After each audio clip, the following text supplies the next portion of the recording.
भारत के दांव में फंसा पाकिस्तान। शहबाज मुनीर देखते रह गए।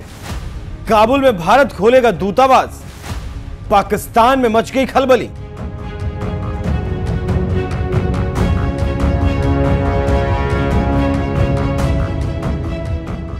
भारत पाकिस्तान की दुश्मनी आज की नहीं, काफी पुरानी है। भारत को रोकने के लिए पाकिस्तान खून बहाता है, लेकिन भारत विकास के रास्ते पर आगे बढ़ता जाता है। और अब तो किसी भी सूरत में पाकिस्तान से भारत का मुकाबला ही नहीं है, क्योंकि अब भारत बोलता है कि दुनिया सुनती है, और किसी भी फोरम पर भारत कुछ कहता है तो गंभीरता से लिया जाता है। लेकिन पाकिस्तान कहीं बोलता ही नहीं, क्योंकि अर्थव्यवस्था चलाने के लिए पैसे चाहिए और पैसे के लिए हाथ फैलाना पड़ रहा है। ऐसे में जो देश कर्ज देता है पाकिस्तान को, उसी की बात भी बोलनी पड़ती है। आपको याद तो होगा ही, अभी 2 हफ्ते पहले ही पाकिस्तान में हर तरफ युद्ध का माहौल था, क्योंकि ये सब खुद पाकिस्तान का किया धरा था। किया धरा इसलिए कि हर देश को अपने हिसाब से अपने देश के लोगों के लिए सोचना होता है। ऐसे में पाकिस्तान अफगानिस्तान पर धौंस दिखाता है कि वो वही करे जो पाकिस्तान कहता है। बस इसी की लड़ाई में पाकिस्तान की आर्मी की मौत हो रही है। आप जानते हैं कि भारत के 6 दिनों के दौरे पर तालिबान के विदेश मंत्री भारत दौरे पर आए हुए थे, और इस दौरे पर जो सूत्रों से खबर मिली वो ये थी कि तालिबान प्रशासन का एक ही जोर था कि भारत काबुल में अपना दूतावास खोल ले, जो 2021 में बंद कर दिया गया था। और अंदर खाने से खबर आई है कि भारत राजी भी हो गया, और पाकिस्तान इस बात से बहुत ज्यादा परेशान है। खबरों की माने तो दिवाली अफगानियों के लिए बड़ा बोनस साबित हुई, और भारत ने तालिबान को दे दिया है दिवाली गिफ्ट। दिवाली गिफ्ट इस तरह दिया कि मंगलवार को काबुल में भारत ने अपने दूतावास को फिर से बहाल कर दिया। इसके साथ ही साथ भारत ने अफगानिस्तान में तालिबान सरकार को राजनीतिक मान्यता देते हुए तत्काल प्रभाव से तकनीकी मिशन का दर्जा देकर उसे दूतावास बनाने की घोषणा की। बस भारत के इसी कदम से पाकिस्तान में हाहाकार मचा है, और पाकिस्तान को कुछ समझ नहीं आ रहा कि वो करे तो क्या करे।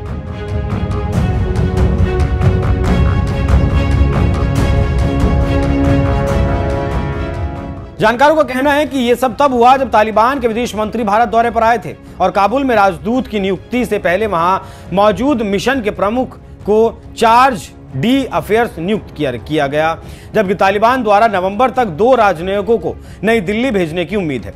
विदेश मंत्रालय ने मंगलवार रात को इसके लिए एक बयान जारी किया, और इस बयान में कहा गया, अफगानिस्तान के विदेश मंत्री पिछले हफ्ते भारत की यात्रा पर आए थे, जिस दौरान भारत अफगानिस्तान के साथ कई बड़े फैसले लिए, जिसमें पहला ये था कि सरकार तत्काल प्रभाव से काबुल स्थित भारतीय तकनीकी मिशन का दूतावास का दर्जा बहाल कर रही है।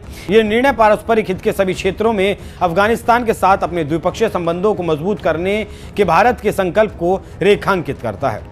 तो आप समझ सकते हैं कि कितना बड़ा डेवलपमेंट हुआ है और क्यों। इसके साथ ही साथ पाकिस्तान का परेशान होना लाजमी है, क्योंकि अगर तालिबान भारत के साथ चला गया तो हमारा क्या होगा, और भारत तालिबान के साथ मिलकर नई रणनीति पर काम करेगा। हम यहाँ पर वो बात बताते हैं जिसकी वजह से पाकिस्तान ज्यादा परेशान है। आज का जो दिन है कितना ऐतिहासिक है भारत और अफगानिस्तान के रिश्तों को लेकर, पहला सवाल। और दूसरा सवाल चाबहार पोर्ट को लेकर, चाबहार से कैसे भारत अफगानिस्तान से जुड़ सकता है। ये हमारा सफ़र जो हिंदुस्तान में है ये बहुत अहमियत का से बरखुरदार है, और चाबहार के हवाले से तो ये एक अच्छा रास्ता और अच्छा फुर्सत है कि उससे इस्तिफ़ादा होना चाहिए। हम और हिंदुस्तान दोनों कोशिश करें कि ये रास्ते में जितना भी मुश्किलात है, जितना भी रुकावटें हैं, उसको दूर हो जाए, चूँकि इसी रास्ते में अमेरिका का भी कुछ पाबंदियाँ आया हैं, तो हम और हिंदुस्तान दोनों मिलकर अमेरिका से भी बातचीत करता है और अपने आपस में भी बातचीत करता है, और इस रास्ते को ज़्यादा से ज़्यादा इस्तिफ़ादा करना और इसे इस्तिफ़ादे में लाना, ये दोनों ममालिक के एक ज़रूरत है।